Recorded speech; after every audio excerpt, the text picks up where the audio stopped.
राज्यातील पहिले 250 खाटांचं कॅन्सर केअर युनिट मिरजेत सुरू केलं जाईल. मंत्री हसन मुश्रीफ. मिराज शासकीय वैद्यकीय महाविद्यालय व रुग्णालय येथील फेज व मॉड्युलर ऑपरेशन थिएटर लोकार्पण. राज्य सरकारनं कॅन्सर केअर युनिटचं धोरण तयार केलं असून पुढील काही दिवसातच मंत्रिमंडळासमोर ते धोरण आणलं जाणार आहे. राज्यातील पहिलं 250 खाटांचं कॅन्सर केअर युनिट मिरजेच्या शासकीय वैद्यकीय महाविद्यालय आणि रुग्णालयामध्ये सुरू केलं जाईल, अशी माहिती वैद्यकीय शिक्षण मंत्री हसन मुश्रीफ यांनी दिली आहे. सांगली जिल्ह्यातील मिराज शासकीय वैद्यकीय महाविद्यालय आणि रुग्णालयामध्ये अत्याधुनिक असं फेज व मॉड्युलर ऑपरेशन थिएटरचं लोकार्पण वैद्यकीय शिक्षण मंत्री हसन मुश्रीफ यांच्या हस्ते करण्यात आले. यावेळी माजी कामगार मंत्री सुरेशभाऊ खाडे, खासदार विशालदादा पाटील, आमदार इंद्रिस नायकवडी, माजी नगरसेवक जमील बागवान, माजी नगरसेवक योगेंद्र थोरात, अधिष्ठाता डॉक्टर प्रकाश गुरव, वैद्यकीय अधीक्षक डॉक्टर प्रियंका राठी, वैद्यकीय उपअधीक्षक डॉक्टर रुपेश शिंदे उपस्थित होते. राज्य शासनाच्या माध्यमातून 25 कोटी रुपये निधी खर्च करून अत्याधुनिक असं ऑपरेशन थिएटर या ठिकाणी सुरू करण्यात आलेलं आहे.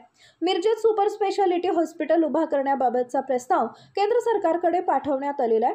जर केंद्र सरकारने तो प्रस्ताव मंजूर केला नाही तर राज्य सरकारच्या माध्यमातून 290 कोटी रुपये खर्च करून मिरजेतील शासकीय वैद्यकीय महाविद्यालय आणि रुग्णालयामध्ये सुपर स्पेशालिटी हॉस्पिटल उभं केलं जाईल, अशी माहिती हसन मुश्रीफ यांनी यावेळी दिली.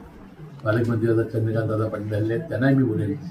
सुरेशभाऊ खाडे प्रयत्न करतील आणि ज्या सुविधा आहेत अजून अद्याप राहिलेल्या त्या सुविधा पूर्ण करण्याचा प्रयत्न आपण करू आणि हे हॉस्पिटल आणि कॉलेज हे उच्च दर्जाचं करू, एवढा विश्वास मी या निमित्ताने देतो, विनंती करतोय. आणि आपण मुश्रीफ साहेब, आमच्या विभागानं चिठ्ठी बंद केलेली आहे.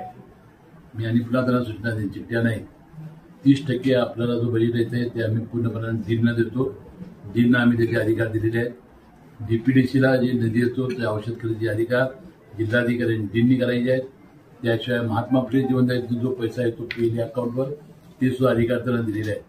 आता औषधाच्या चिठ्ठ्या द्यायच्या नाहीत, औषधाला पैसे कमी पडले जाणार नाहीत, हे ठाणकावून आम्ही त्यांना सांगितलं आहे. तशी अडचण असेल तर आपण डीनवर सुद्धा कारवाई करू. याच्यापूर्वी काय झालं होतं की जो टाईप प्लॅन होता त्यामध्ये अनेक ठिकाणी त्यांच्या नातेवाईकाची राहण्याची व्यवस्था नव्हती. आता ती व्यवस्था आपल्याला करावी लागेल, कारण त्याचे नातेवाईक रात्रभर राहतात, त्यांची दुरवस्था होते, जिन्यावर झोपतात. त्याच्यामुळे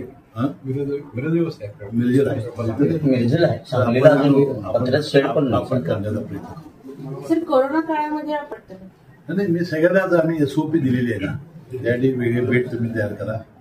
जीबी सिंड्रोमसाठी औषधं दिलेली आहेत त्यांना, जिथं औषध कमी असते तिथं औषधा पुरवठा केलेला आहे. कारण एक इंजेक्शन 40,000चं आहे, त्यामुळे किमान 5 इंजेक्शन द्यावे लागतात किमान. तर ती व्यवस्था आपण केली आहे. औषधाबद्दल कुठली मोफत औषध दिली जातील आणि त्या त्यांना सांगितलं आम्ही वेगळा तुम्ही थोडंसं त्यातच तुम्ही वेगळं हे करा म्हणून. पैसे कुठे देणार? 40,000 काय इंजेक्शन लागतात, त्याला उडले साहेब सांगलेलं काहीच